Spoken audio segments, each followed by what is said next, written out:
오늘 수요 설교 하나님 말씀 예레미야서 1장 1절로 10절의 말씀을 제가 봉독해 드리겠습니다.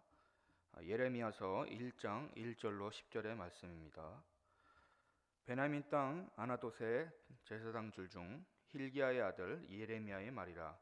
아몬의 아들 유다 왕 요시야가 다스린 지 13년에 여호와의 말씀이 예레미야에게 임하였고, 요시야의 아들 유다의 왕 여호야김 시대부터 요시야의 아들 유다의 왕 시드기야의 11년 말까지 곧 5월에 예루살렘이 사로잡혀 가기까지 임하니라.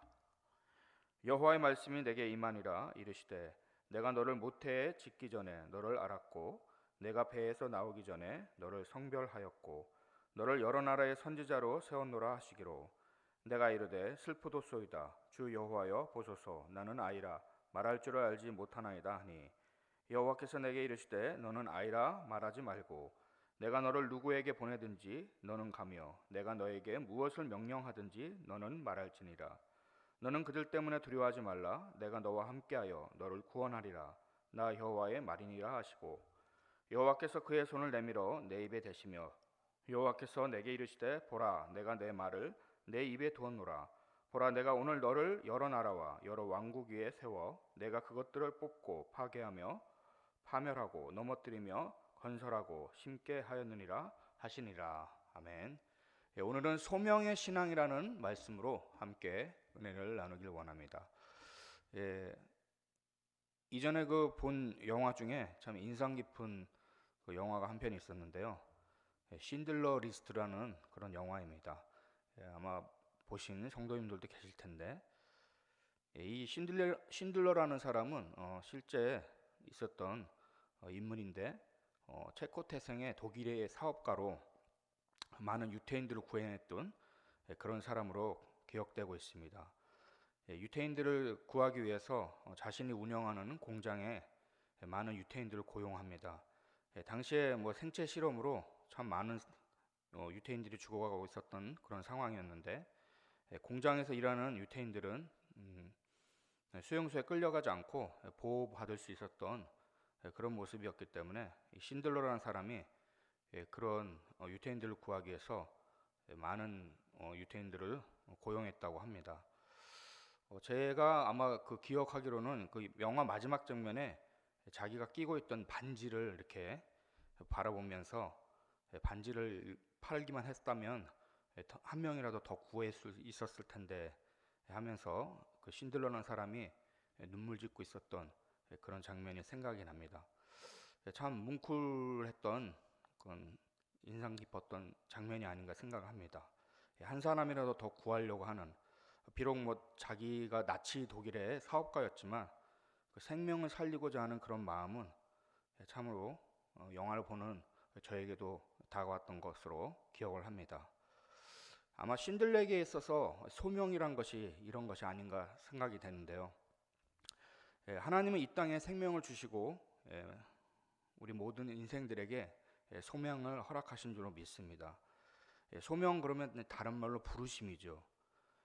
보통 우리가 소명할 때에 성직자들을 향해서 그런 생각을 많이 할 수 있는데, 그렇다면 우리 모두가 성직자로만 부름받을 거라고 생각하지만, 사실 모든 사람들이 하나님으로부터 소명을 받았다는 것을 우리는 생각해 볼 수가 있는 것입니다.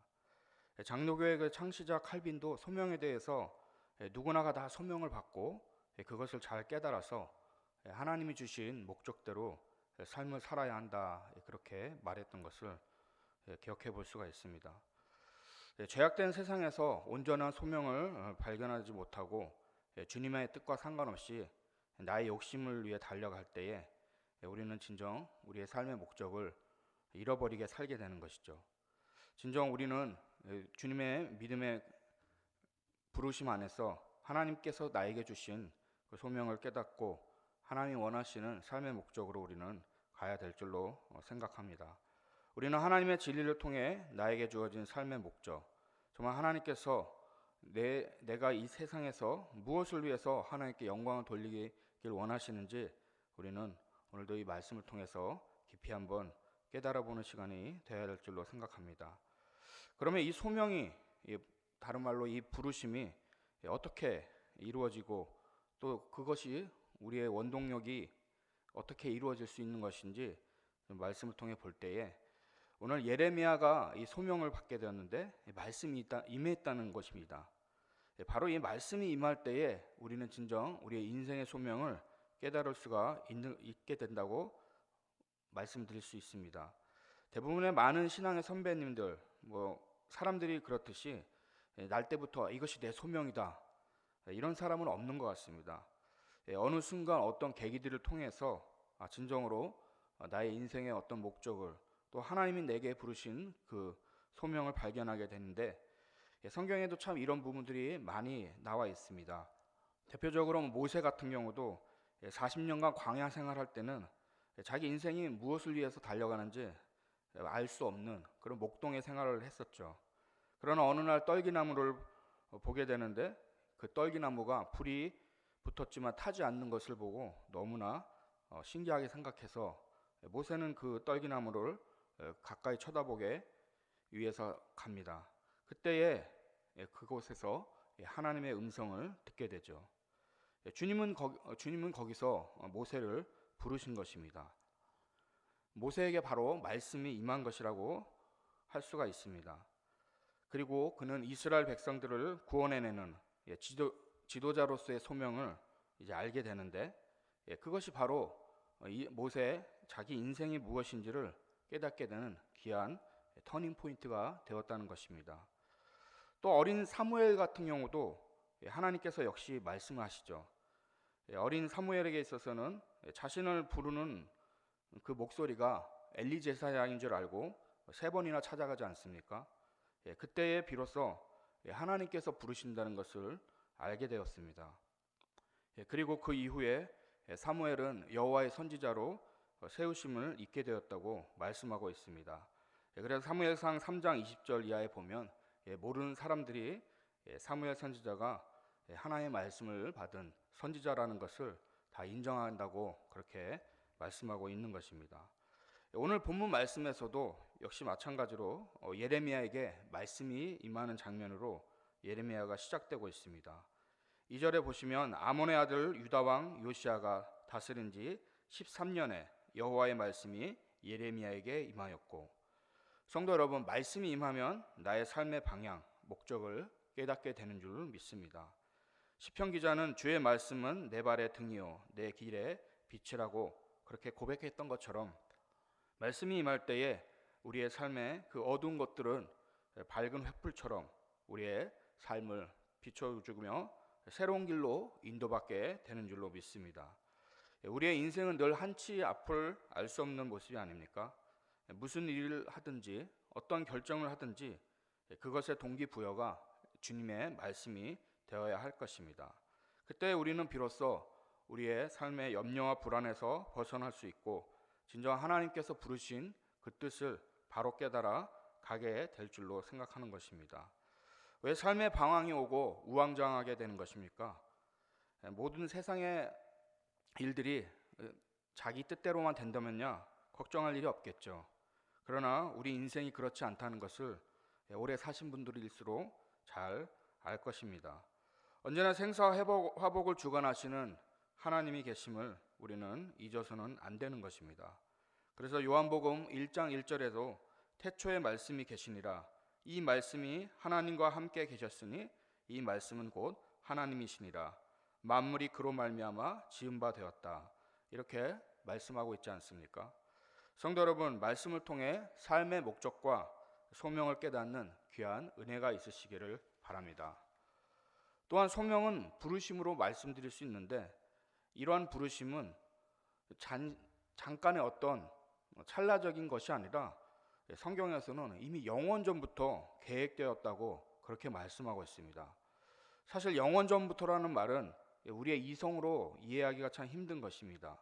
우리 인생은 언제나 시간과 공간에 매여 있지 않습니까? 그런데 하나님께서 예레미야를 부르시는데 이미 그 계획이 아주 오래전에 계획되었다고 말씀을 하고 있습니다. 오늘 읽으신 본문 5절에도 보면 내가 너를 모태에 짓기 전에 너를 알았고 내가 배에서 나오기 전에 너를 성별하였고 너를 여러 나라의 선지자로 세웠노라 이렇게 말씀하고 있습니다.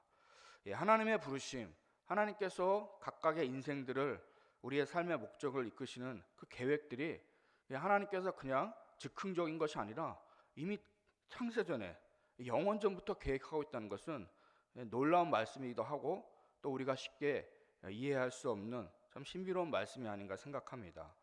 이미 주님께서 생명이 탄생되기 전에 주님의 귀하신 뜻 가운데서 계획하시고 준비하셨다는 것, 이것이 참 귀한 은혜가 아닐 수 없는 것입니다. 그래서 에베소서 1장에서도 보면 곧 창세전에 그리스도 안에서 우리를 택하사 우리로 사랑 안에서 그 앞에 거룩하고 흠이 없게 하시려고 그 기쁘신 뜻대로 우리를 예정하사 예수 그리스도로 말미암아 자기의 아들들이 되게 하셨다. 우리가 받은 이 은혜, 우리에게 주어진 이 소명들은 하나님께서 이미 창세전에 계획하시고 선택하시고 그 길을 이끌어 주셨다고 말씀하고 있습니다.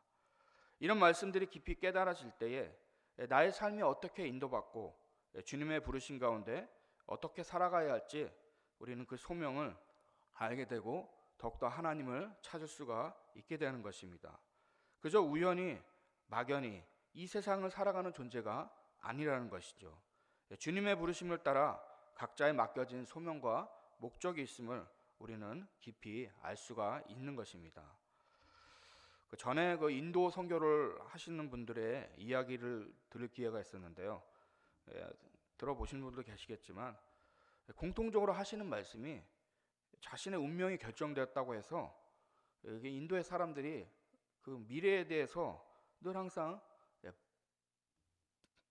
불안정한, 불확실한 그러한 모습을 갖고 나아간다고 합니다. 그게 왜 그런가 하면 그 인도의 그 독특한 카스트 제도 때문에 그렇다고 합니다. 뭐 지금은 이제 그런 제도를 많이 이제 없앤다고 나라에서 법적으로도 하고 있지만 여전히 그 사람들 가운데는 자기 운명은 그렇게 결정되어 있다. 그렇게 해서 참으로 자기 앞길을 더 나아갈 생각 안 하고 그냥 결정론적인 그런 운명론에 그렇게 살아간 모습이 많다고 합니다. 참 안타까운 일이 아닐 수가 없죠. 우리나라 사람들도 그런 분들도 계시죠. 팔자다. 사실 팔자라는 것은 없는 것이죠. 자기 인생은 하나님 안에서 얼마든지 새롭게 바꿀 수가 있는 것입니다. 주님께서 부르신 소명의 삶, 그런 것은 결코 결정론적인 운명론이 아니라 지금도 살아계신 하나님 안에서 내가 하나님의 뜻을 쫓아가고자 한다면 얼마든지 새롭게 변화되게 되는 줄로 믿는 것입니다. 나를 향한 거룩하신 하나님의 뜻, 그 소명, 목적을 발견한다면 우리의 삶은 오늘이라도 새롭게 변화될 줄로 믿습니다. 하나님은 전능하신 분이시기에 그분의 부르심은 곧 우리의 삶을 이끄시고 변화시키는 능력이심을 우리는 믿어야 할 줄로 생각하는 것입니다. 오늘 예레미야 역시 주님의 말씀이 임했을 때 자신의 모습을 바라보며 위축되고 연약한 모습이었지만 결국은 하나님께서 귀하게 쓴 놀라운 선지자가 되지 않았습니까? 6절에서 예레미야의 모습을 보십시오. 주 여호와여 보소서, 나는 아이라 말할 줄을 알지 못하나이다. 전에 모세를 부르실 때도 모세도 이와 비슷한 반응을 보인 것을 우리는 알 수가 있는데 결국은 우리 자신들은 늘 항상 연약하고 실망과 자괴감에 빠질 때도 많이 있지만 하나님의 말씀이 올 때 우리는 새로운 모습으로 변화될 줄로 믿습니다. 하나님은 언제나 내가 너와 함께 있겠다고 하시면서 내가 시키는 대로 하면 된다, 그런 말씀을 하고 있습니다. 지난번에도 그런 말씀을 드린 기억이 있는데 신앙이란 것이 무엇입니까? 결국 내 것을 비우고 하나님 것으로 채우는 싸움이 아닙니까? 나를 앞세우면 금방 연약해질 수밖에 없습니다. 늘 우리 자신들을 바라보면 우리는 예레미야와 같은, 모세와 같은 그런 고백을 드릴 수밖에 없겠죠. 그러나 말씀이 임하면 우리 자신이 아닌 하나님의 성령으로 우리의 삶은 새롭게 능력 있는 삶으로 변화받게 될 줄로 믿는 것입니다. 왜 우리의 인생의 짐이 무거운 것입니까? 우리의 인생의 목적을 깨달았다고 해도 그것을 이루고 나갈 능력과 힘이 우리에게 충분히 주어져 있지 않기 때문에 늘 항상 우리는 우리의 짐이 무겁죠. 그래서 주님께서는 늘 말씀하고 있지 않습니까? 수고하고 무거운 짐진 자들아 다 내게로 오라. 내가 너희를 쉬게 하리라.